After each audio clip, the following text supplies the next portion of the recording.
Ito nga pala guys yung update ko sa ating mga sisiw. So bali mahigit 2 months na po sila. So kita nyo naman yung mga lalaki, 3 peraso na lalaki guys, tapos 4 na inahin.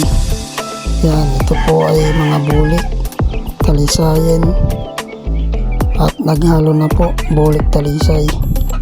Yan po ang kanilang mga kulay. Bali yan, malapit na po yan silang i-harvest. Bali pag 5 months pwede na po yan. Yan, nasa gilid po yung isa, yung nagkasakit ng kuraysa. So napagaling na po natin. Ito naman po yung talisay, bulik na talisayan. Tapos ito naman bulik. Yan na po sila ngayon guys. Yan lamang po ang ating update sa araw na ito. Thank you for watching and don't forget to subscribe.